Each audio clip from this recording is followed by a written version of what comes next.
PM Narendra Modi के तीसरे कार्यकाल का पहला आम बजट 23 जुलाई 2024 यानी कि आज ही के दिन संसद में पेश हो गया। इस बजट के साथ वित्त मंत्री निर्मला सीतारमण पूर्व प्रधानमंत्री मोरारजी देसाई का रिकॉर्ड तोड़ दिया। मोरारजी देसाई ने 1959 से 1964 के बीच लगातार 5 पूर्ण बजट और एक अंतरिम बजट पेश किया था, जबकि सीतारमण ने इस साल फरवरी में एक अंतरिम समेत लगातार 6 बजट पेश किए हैं। ये उनका 7वां बजट है। देश के पहले बजट की बात करें तो आजाद भारत का पहला बजट 26 नवंबर 1947 में पेश किया गया था। इसे शनमुखम चेट्टी ने पेश किया था, जो भारत के पहले वित्त मंत्री भी थे। इस वजह से शनमुखम चेट्टी को भारतीय बजट का पितामह भी कहा जाता है। बात अगर हिंदुस्तान की जाए यानी कि बंटवारे से पहले की, तो सबसे पहला बजट 18 फरवरी 1860 को एक अंग्रेज जेम्स विल्सन ने पेश किया था।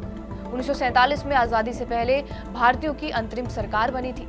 उसमें मुस्लिम लीग के लियाकत अली खान को वित्त मंत्री बनाया गया। लियाकत अली को हिंदुस्तान का पहला बजट पेश करने का मौका मिला था। उन्होंने 2 फरवरी 1946 को 327.88 करोड़ रुपए का बजट पेश किया था।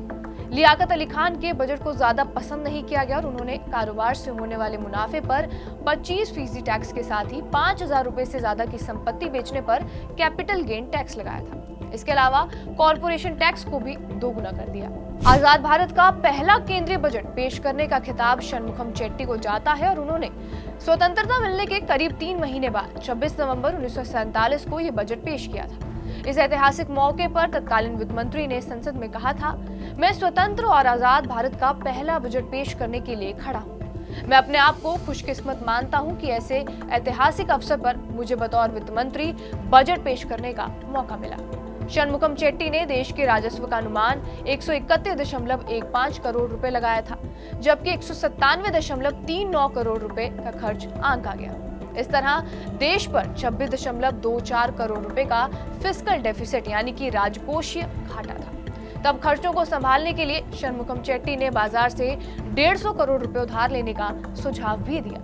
171.15 करोड़ रुपए के कुल राजस्व में से करीब 109 करोड़ रुपए इनकम टैक्स से हासिल हुए थे। इसके अलावा बात करें बजट में डाक एवं तार विभाग से 15.9 करोड़ रुपए राजस्व की उम्मीद की गई, जबकि रेलवे से उस साल कुछ खास मुनाफे की उम्मीद नहीं लगाई गई। आर के शनमुखम चेट्टी के केंद्रीय बजट में कुल खर्च 197.4 करोड़ रुपए था, जिसमें से लगभग आधा हिस्सा रक्षा सेवाओं के लिए आवंटित किया गया। स्वतंत्रता हासिल करने और देश के विभाजन के कारण ताजा तनाव के बाद देश की रक्षा सेवाओं को मजबूत करने की काफी जरूरत थी, इसलिए ऐसा कदम उठाया गया।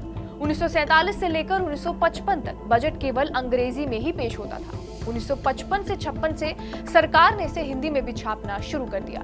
इस बदलाव का श्रेय सीडी देशमुख को जाता है, जो भारत के तीसरे वित्त मंत्री थे।